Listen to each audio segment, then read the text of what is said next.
So in process management, you can see here, right, in my machine, when you open up a task manager, there are a couple of processes, right? Google Chrome, we have 47 processes. Zoom meeting, we have 2.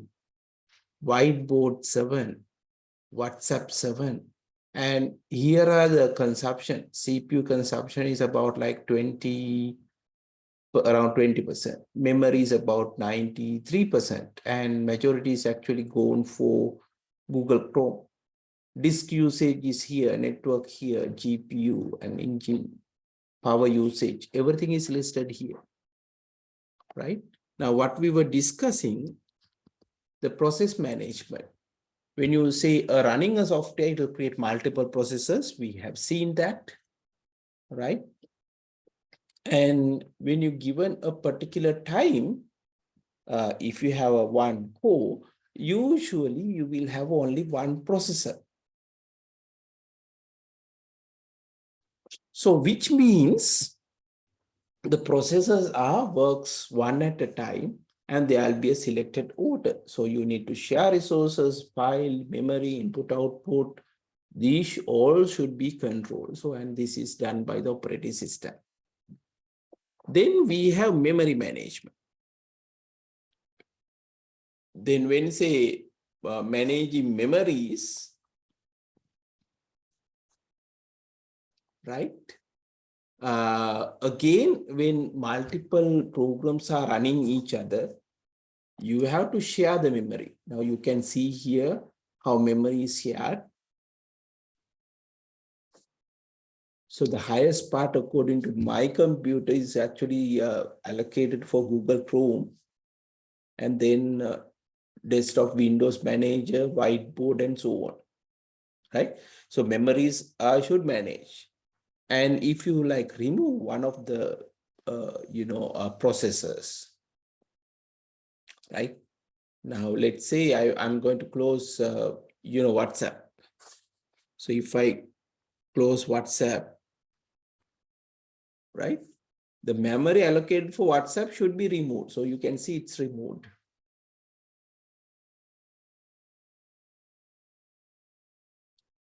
You can see here. And let me remove some of my Google tabs. So I'm going to close one Google tab.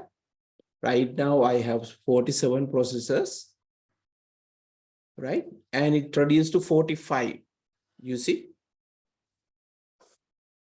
So it should remove the memory allocated for this. Similarly, let's remove another one. You can notice that Chrome, it's keep on reducing it. The reason for that is, so now operating system clear, right? And you can see that the memory allocation is getting low, right? Now let me close some more just to see what will happen, right? So I'm going to first remove some. Okay, I will close.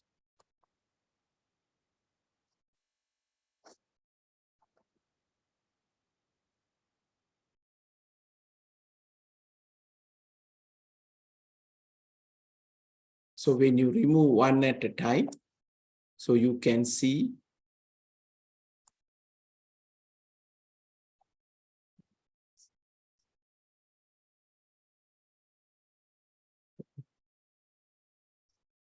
so here also I'm keep on removing, so you can notice Google Chrome processors, so keep on reducing because the memory allocated for this will be removed from the computer, right?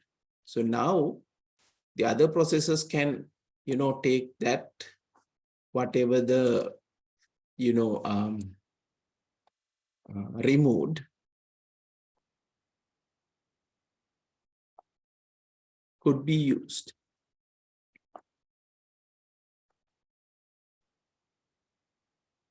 Right? Keep on reducing.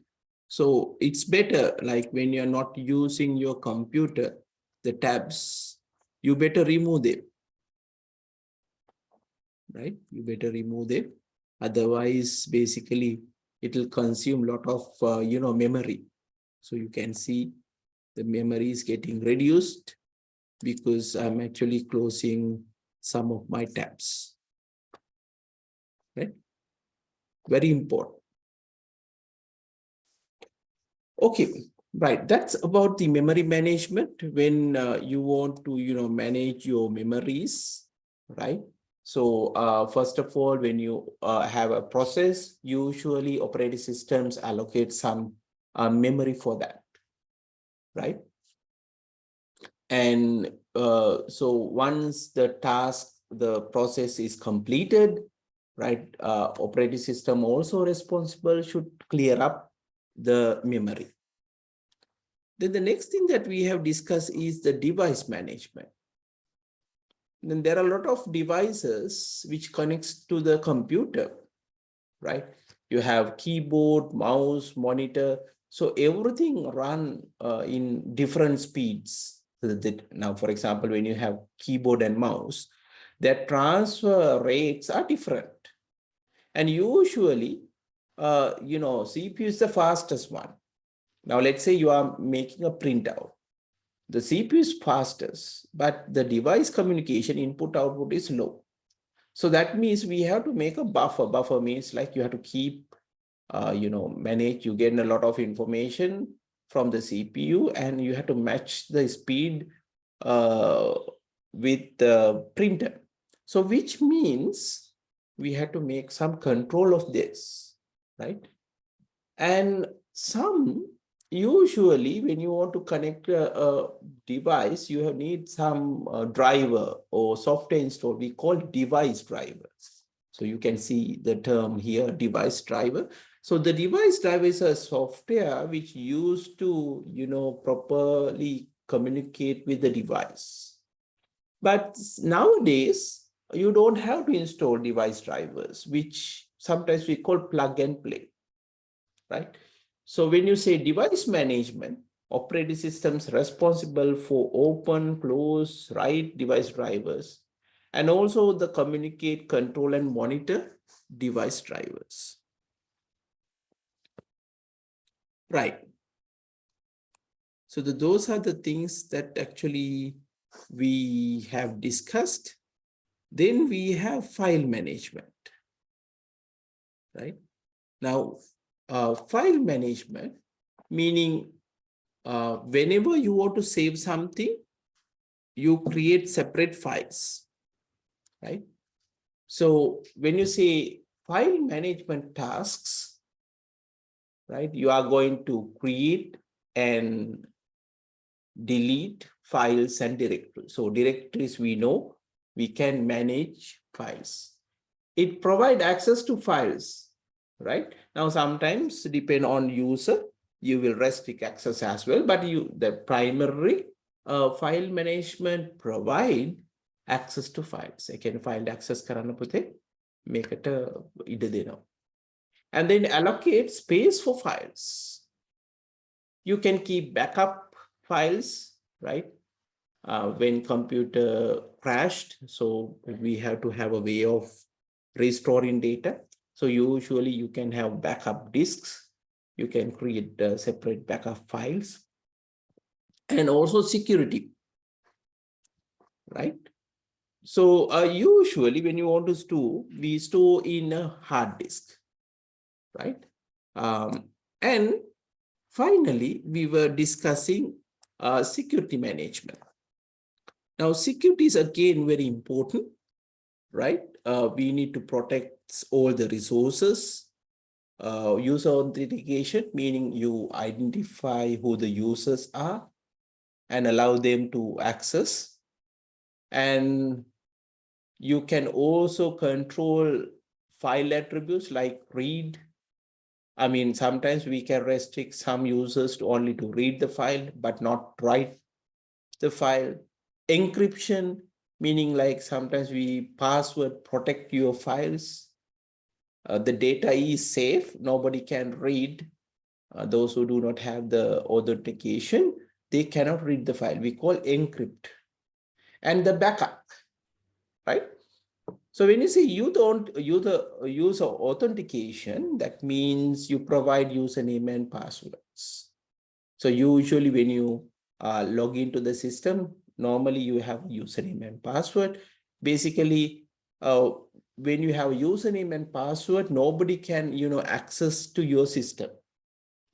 And then if you are connected to the internet, to prevent somebody is coming from outside, we can install firewalls. Now, when you say firewalls, there could be physical, meaning hardware level firewalls, especially if you have a router. It has already built-in hardware firewall. Or else we can also install some software, which is we call software firewalls, like Home Alarm, right? And then you can use to restrict from the network. And data also encrypted. So when you transmit data, remember somebody can actually, get your data, right? Because it goes over the air or a cable, somebody can tap in. But, if you encrypt the data, we call it nobody can read. Now, for example, if you take WhatsApp communication, we said it's end-to-end encrypted. Now, what do you mean by end-to-end, right? Nobody can read your communication except you two, right? So that's what we discuss up to this point. Any questions, Puta? Monohari no teruno kotasak තියෙනද මේකේ? Are you comfortable up to this point? Note එකක් මෙතෙන්ට එනකන් ලියාගත්තද? හරිද? එදා. කාන්ත? Oh, sorry, yeah. Right. So let's move on today's session. The first thing that I'm going to discuss is the next one is providing interface, right? So the next, task from the operating system, the last one, the sixth one, is providing interface. Right now we have to interact with the operating system, which means we need some interface. So now, for example, if you take early days, we have command line interface, right? So command line interface means we can see that everything is inside the commands, right? So for example, this is command line. You type the commands. But now we have very nice graphical interfaces, right?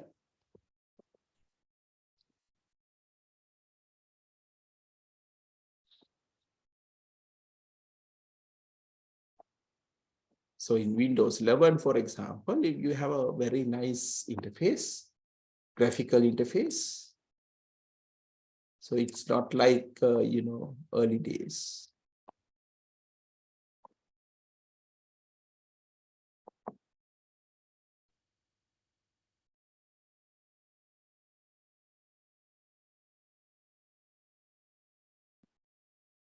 Right, you can see. So this is we call command line interface. Still in our computers we have, right? For example, if you take my command line, you will get this interface. You can type the commands, right? And this is graphical. So we can use here, you can click and then you can open whatever the, software. So let's write down about,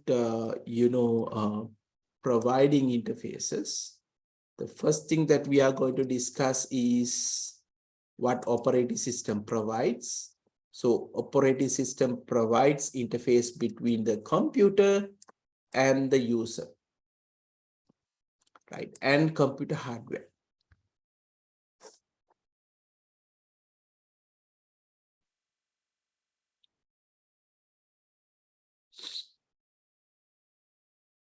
Let's write down.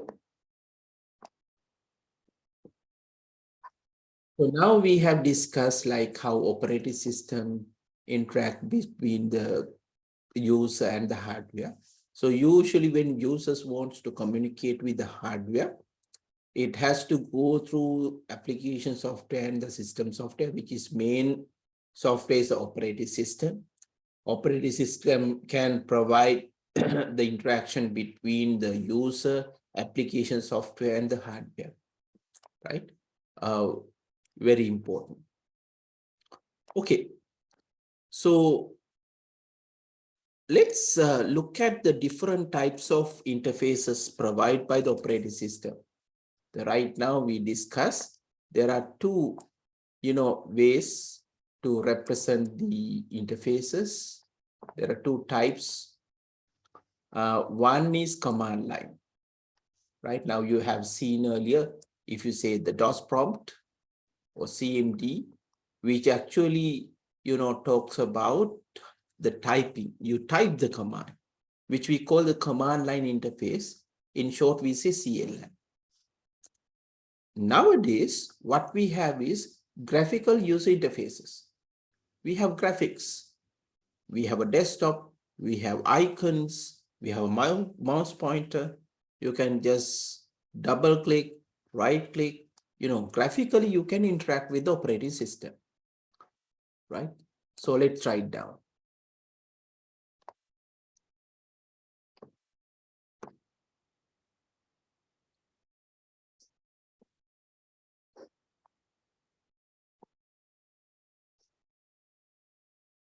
Okay, so let's talk about the two types. The first one is what we have is a command line interface, right? So command line interface means we are going to, usually type the command. Now, early days, before the graphical user interfaces are invented, people use a command line interface. You type the command, right? Now, let me show you in my machine. If I open the command prompt, right, I can,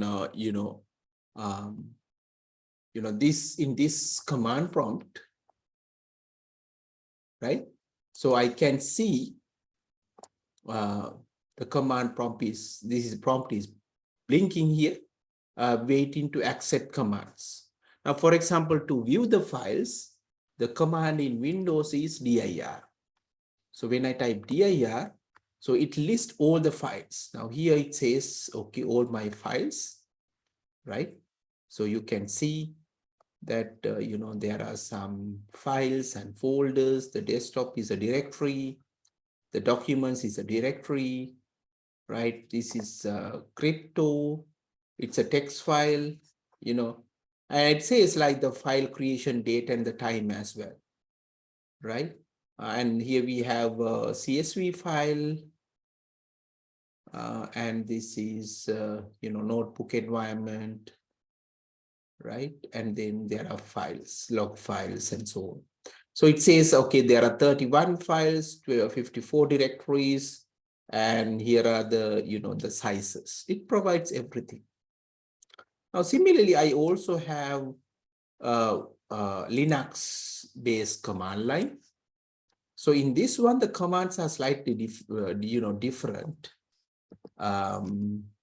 So in this particular case, yeah, so I have to go to the same place. Let me compare one to one how this look like.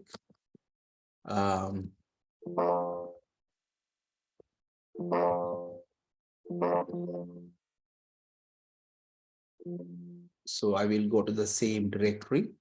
Okay. So all these commands are, so here instead of dir in Linux environment, we have ls. Basically, it will list all the files. If you just press ls, it's just the names only. But if you need a longer format, we can say -l, which will give you the longer list format. it's the same interface, but slightly different. For example, the file sizes are given in, byte level. So that can also be done putting H here. So LH means, okay, now you can see, okay, sizes are in familiar, units, megabytes, kilobytes, and so on, right? So these are like different kinds of, command line interfaces. I hope you got the basic idea. Right, now having said that, we can write down what this is. So we have, command line interfaces.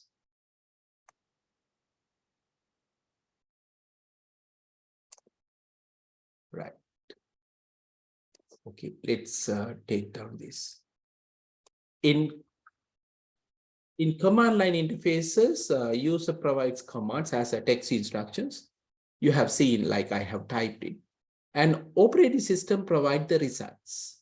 So this interface could be found in old operating system like Microsoft, MS-DOS, and still you can use. So sometimes we say power users or the expert advanced users, they tend to use shells all the time because it's easier, and then it's direct, right? Usually in Windows we say PowerShell, and then simple MS-DOS is also available. When it comes to Linux, we call it a bash shell, right?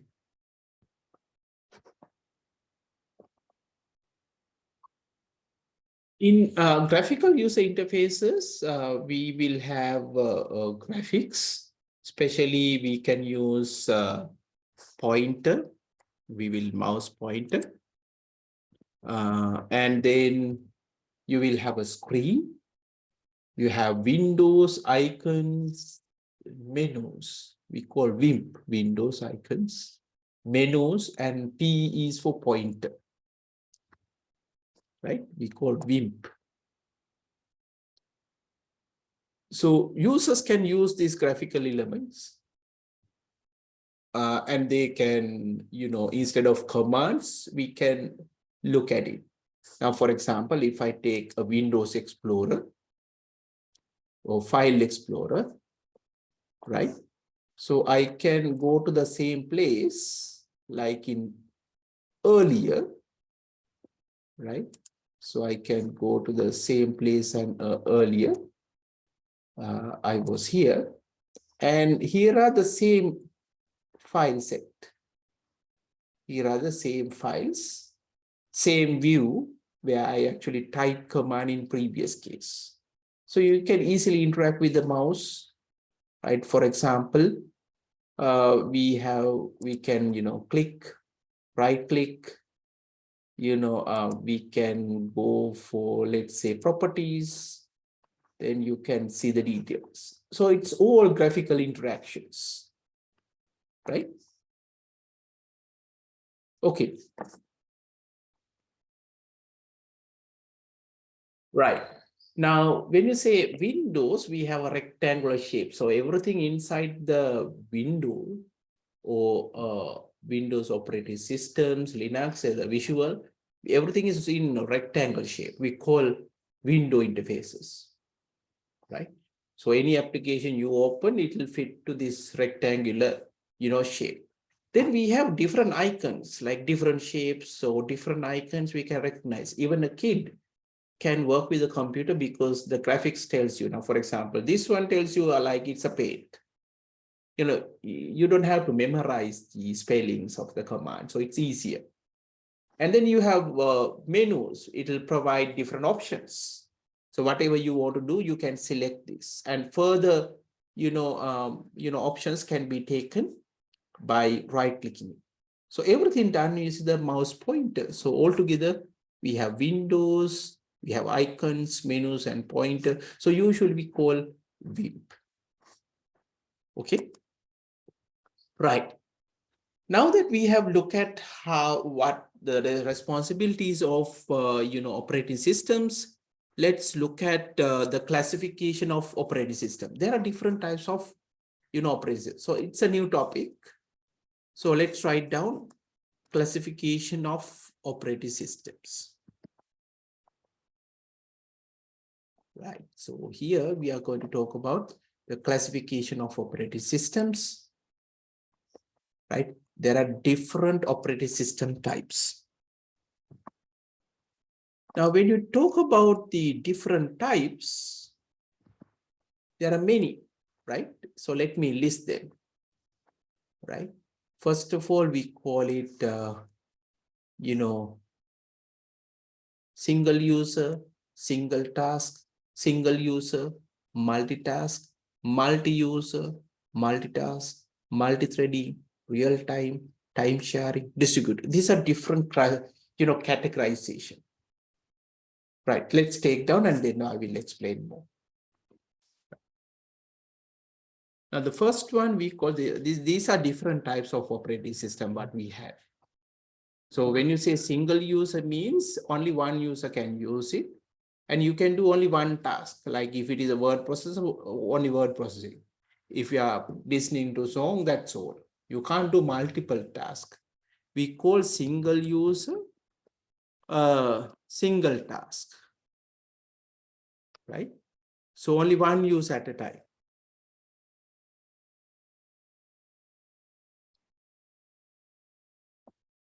Okay. And that's obvious. Now, early days when we have the DOS operating system, disk operating systems, DOS, MS-DOS, it's like this, right? Single user, single task. Only one task can be done.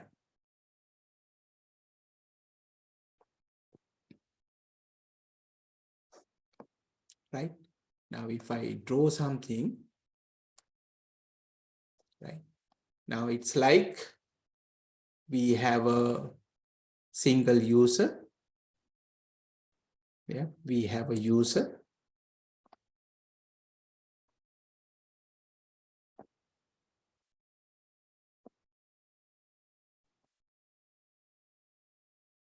And then we have a one task, we have a computer, CPU, resource, and so on.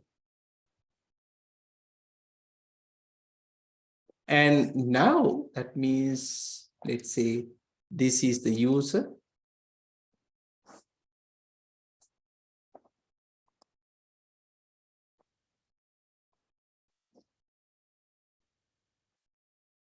Let's say we have user. We have user here, right?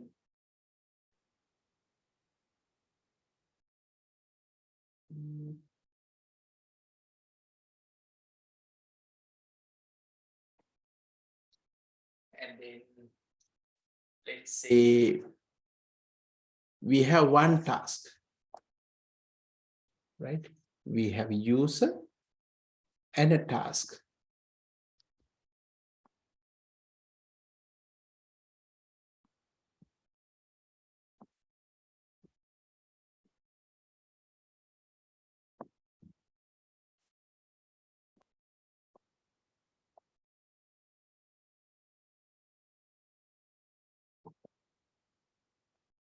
We have user and task, right? Now let's look at another one. Then we have a task.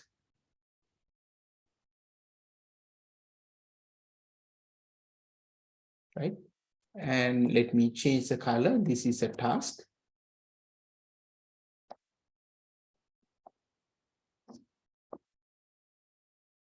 So you have a task.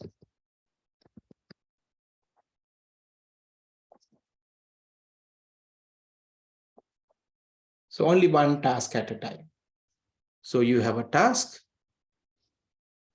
right? And then we have the computer.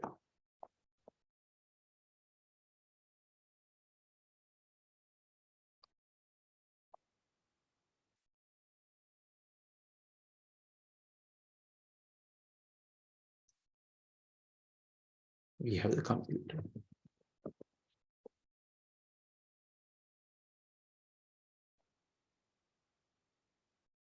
So one task at a time, single user, right? Then one task. So if I draw arrows, so user working on a single task. User works on a single task. Right? That's kind of a system we had with the single user, single task operating system. But then again, you know,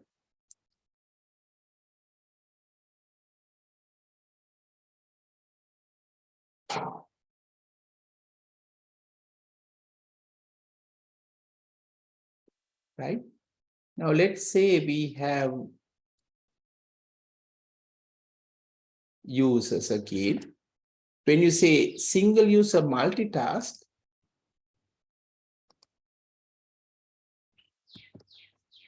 right? So use is there,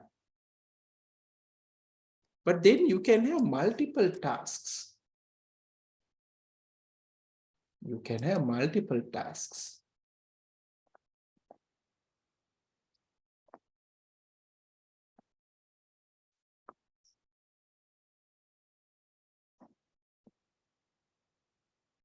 You can have multiple tasks.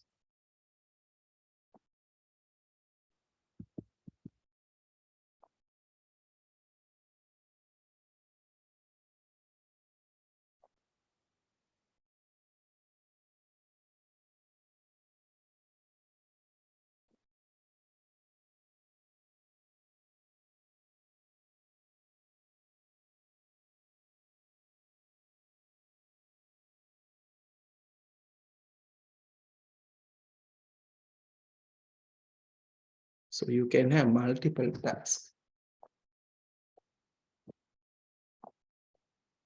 So this is what we are going to look at it. So you can have multiple tasks as possible.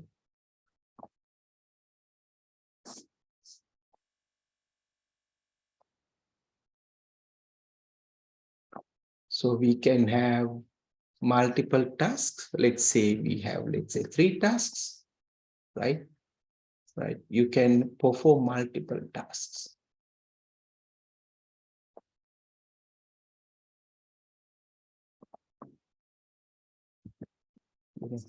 You can have multiple tasks. But you have a single computer.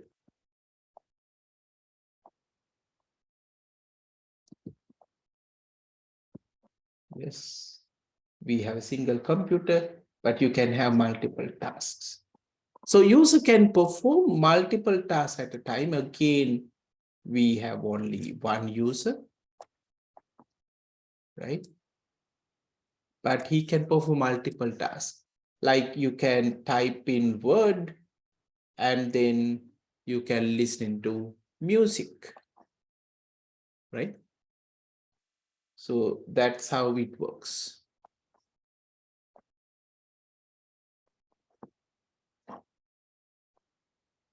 You have a single user, multiple tasks.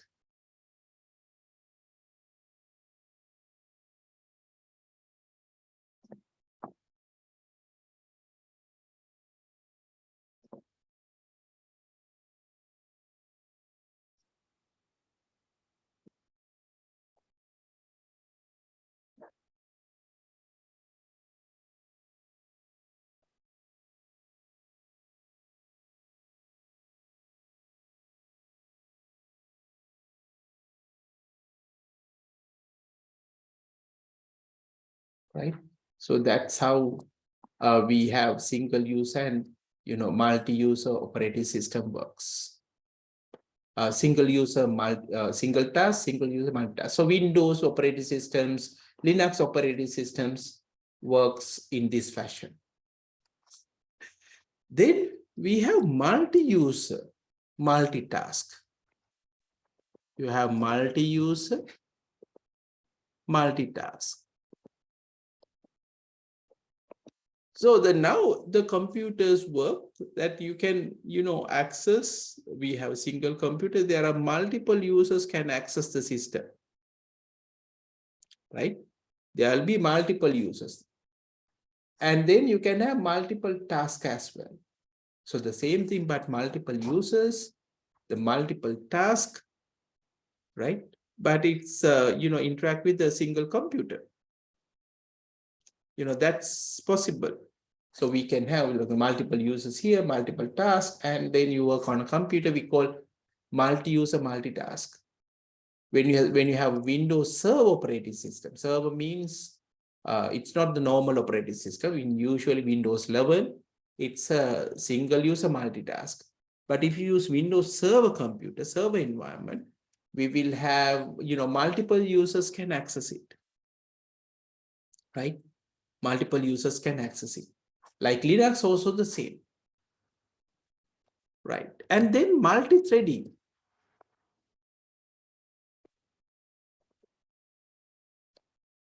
Now, what do you mean by multi-threading, right?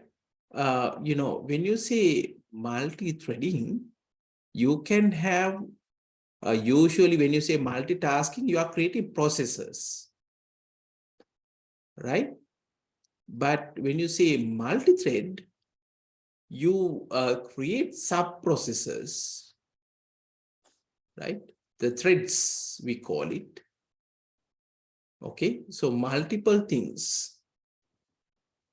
Now, for example, if you take word processing, you can do multiple things together, but they are not tasking. Now, for example, you have a graphic. So multi-threading, I told you, like it is a lightweight process, meaning like when you open up application like Word, it will create multiple threads which runs parallel. Like for a graphic, you have a one thread, and then for grammar check, another check, they can run in parallel. So what will happen instead of, single process for the single operating application, when you have these threads, they can run in parallel, right? So, and easily they can finish the task. Right. So let's move to the next one. The next one is called real-time operating system, right? The term real-time means it will run and execute at the same time or real time, right? Now, for example, if you take, ATM machine, it will run at the same time. And if you take robot systems, traffic systems, they run on real time at the same time, right? So real time is, taking time to respond should be very minimal. That means when you assign a task to operating system, it should run quickly. And this is called real-time operating system. Okay, let's take down. Last two operating system. The first one we call time sharing. Now, time sharing means, operating system time is shared among multiple users, right? So the time sharing operating systems, the time is shared. Final one is called distributed operating systems.